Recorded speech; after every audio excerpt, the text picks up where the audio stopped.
Hey everybody, and welcome to this week's Hackerkast, brought to you by White Hat Security. My name is Jeremiah Grossman, and I am the founder of White Hat Security. And as always, I'm here with Robert Hansen from Austin, Texas, and Matt Johansen out of Houston. And these guys are both waiting for a hurricane to hit, and we're still doing Hackerkast. Yeah, special podcast guest, Tropical Storm Bill. So we got a lot of web security stuff to talk about today, and before the storm hits Texas and it's underwater once again. And the first one, I guess, just to embarrass myself, but it's really cool nonetheless. It's eSecurity Planet puts together their top 20 security influencers, and I was fortunate enough to make the list. I guess somebody put my name out there and said, yeah, this is a guy that's influential. How much do you have to pay for that, Jer? It wasn't a whole lot, but I'm not going to keep it on myself. You're on the list. But there's some of these other people that must have paid a lot more than me. Guys like Chris Hoff, I have no idea how much that guy paid. No, seriously, we got some really good names on the list. Brian Krebs, Bruce Schneier, even Dan Gooden made the list, who's just a badass reporter out there in InfoSec. So, kudos to those guys, and thank you for everybody who thought so. Anyway, let's get past that and let's talk about some good web security news. The first one we're going to cover is something by professional baseball. So professional baseball is getting into the hacking scene. So here's the headline. And right away, it's a New York Times article. It says, "The Cardinals face FBI inquiry in hacking of the Astros network." So you have the Cardinals hacking the Astros. Now, according to the New York Times article, this was the first professional sports hacking incident, which is cool on its own. But the other one is the way it happened. Apparently, that the Astros saw the incident, they thought something weird was going on in their network, and they called in the FBI. The FBI investigates and finds out that a former employee of the Astros that went to the Cardinals still had access, was logging into the Astros network and pilfering all their data on all their player profiles, backgrounds, specs, all their intellectual property is being stolen. And so, so guys, what do you guys think about this hack? Oh, it's fantastic. It's so great. Okay, why is it great? Obviously, it's not going to be great for the Astros. No. Well, I think it's going to be worse for the Cardinals. much worse. No, it's fantastic. I mean, this is we talk about this kind of stuff all the time. Make sure that when people are leaving the company, exodusing, that you've completely wiped all their machines, that you change all their passwords, all that stuff, and this is just another fantastic example. It's kind of outside of our industry, outside of tech even, where some tiny little hole left out there because you forgot to change someone's password is the way they came in. I've seen this kind of stuff happen before in other kind of bigger companies, but this is a first. So it's been said that every company is a tech company, and what are professional sports teams except just little companies that collectively form a league? And so they have all these networks and all this data. I mean, you saw Moneyball, right? It's all about the data, so other teams are going to want to steal it. That's right. What I was going to say is that we actually have a kind of connection. One of our White Hat coworkers is buddies with a guy. I've actually hung out with him down here in Houston that has developed a whole system for the Astros to collect all sorts of crazy detailed information about opposing pitchers and all sorts of scouting information about, how the ball turns and this thing. I mean, it's just insane data collection. They have cameras set up in such a crazy array just to collect a lot of this stuff.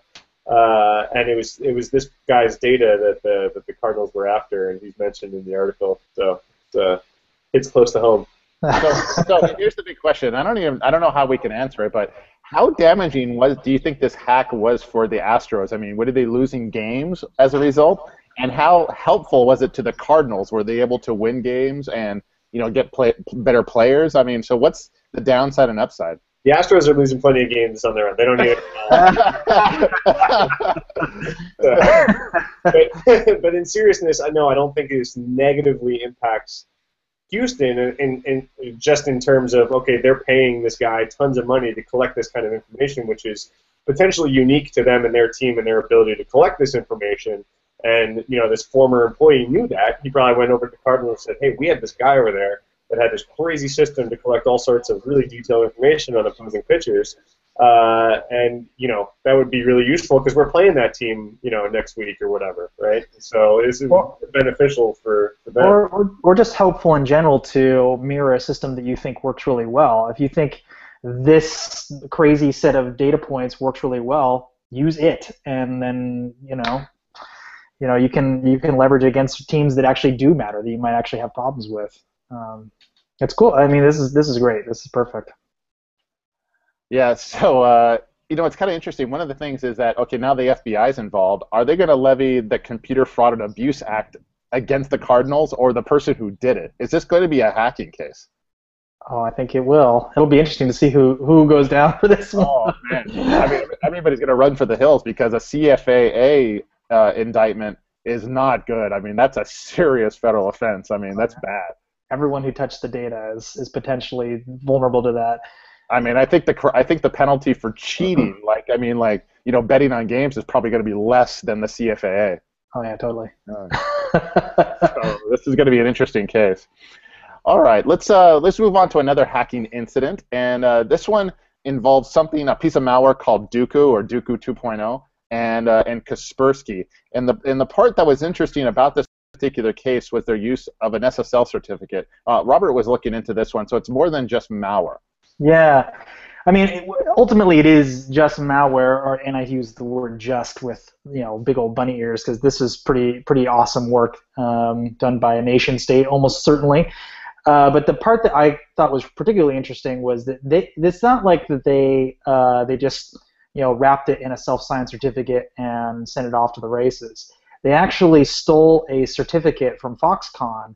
Somewhere along the way, they've compromised them at some point, and then wrapped it, and so it was a valid signed binary signed by Foxconn. So when they downloaded it and ran it, it worked, and the browser or whatever trusted it. Like, yep, that's an okay thing to run on my Windows box or whatever. So that I'm sure that got past a lot of their first defenses or whatever, or just basic social engineering or whatever. So it's kind of interesting.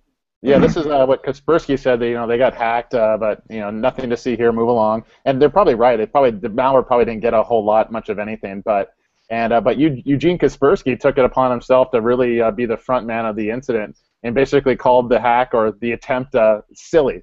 And he had all kinds of logic on it, and I think he handled it quite well. But yeah, the technical aspect of using a valid cert to bypass all the security is kind of cool. Yeah, I mean, and so Foxconn should probably go be looking at their network right now.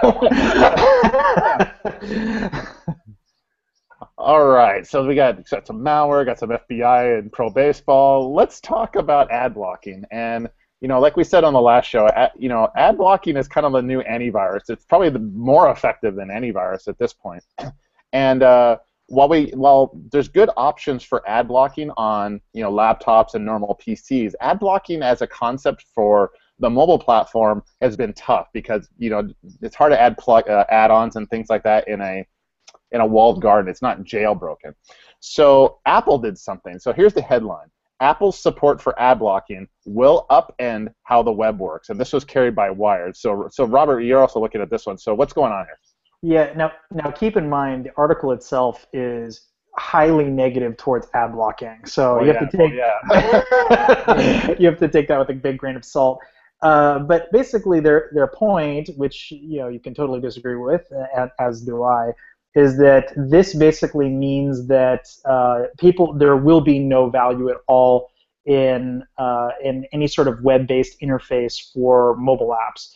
They really want to push all of the advertisers to apps where they can actually make money for once. So let's say you're CNN or something and you make all your money through ads. They really want people to use a CNN app where they can use their ad platform and they can take a cut of the advertising. So that's why they're saying it's going to upend the industry.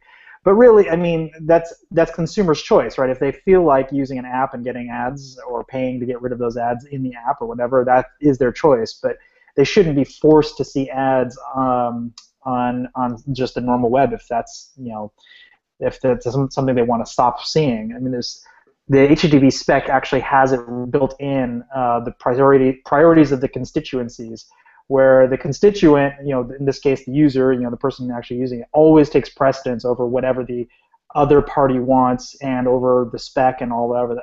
Anything that user wants, they win. And then that's built into the spec, so they should, everyone should sort of support the spec. So ad blocking becomes more and more popular. One of the things I did today was just try to see how popular ad blocking was on the Chrome extensions platform, and it at least has over 10 million users. But what was funny about it is there's no real great way to tell what the most popular extensions are on Chrome. It's almost like they hide it. And anytime you go to the most popular list or you sort, AdBlock Plus never comes up. It's the strangest thing. So and also Disconnect got blocked, so that would be at least another probably million users or so right there.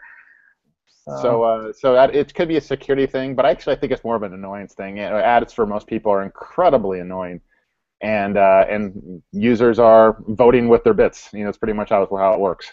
Mm-hmm.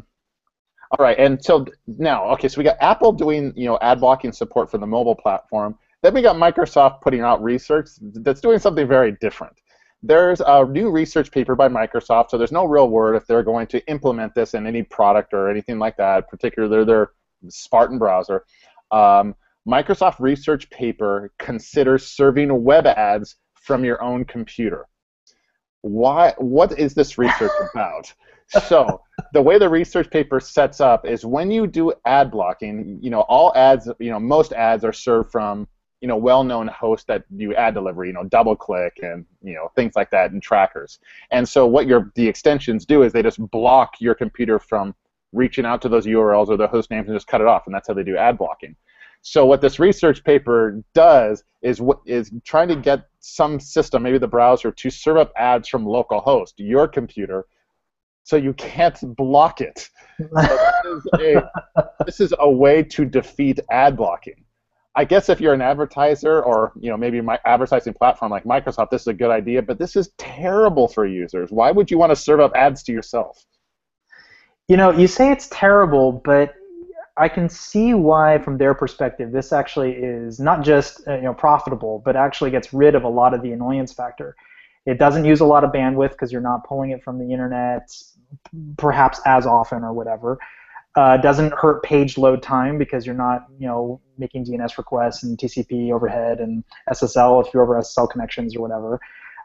You have much less likely to have viruses or malware because it's naturally going to be in a much more rigid form factor. It might actually be a lot better than what we're used to. Not that ads are great, and I'm sure there'll be really annoying video ads at some point, which are just as dangerous as anything we see on the internet. But So I don't know if it's going to save bandwidth. I mean, the ads have to get to your computer somehow, so the bandwidth is going to be transferred no matter what. Yeah, but not necessarily as often. I mean, it could basically have a laundry list of things it's going to pull down and cycle through them, a couple hundred times, and then instead of having to pull it a couple hundred times, you get just the once. And you can serve the same ads multiple times, right? Like, so you could say instead of loading the same ad over and over again, if you've particularly targeted an ad towards, some household. Yeah, I don't know about that one because that's what cache is for. You're already hosting these ads. I mean, it's almost like they're going to start serving up ads out of your cache. I mean, that's pretty much the way this is going to line up. I mean, that's pretty close to the same thing. You typically can't cache ads, though, the normal way, because that breaks fraud systems, because they need to have it make the request and stuff. But yeah, I mean, I don't know exactly. Frankly, if you really think about it, this is already kind of happening. There's a lot of things in the browser that are trying to make money off of you.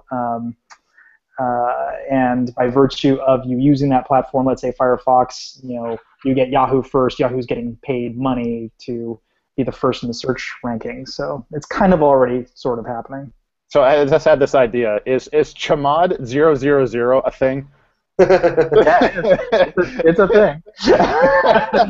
Because that's what I'm going to be doing to AdBlock. I'm just going to zero out the whole directory.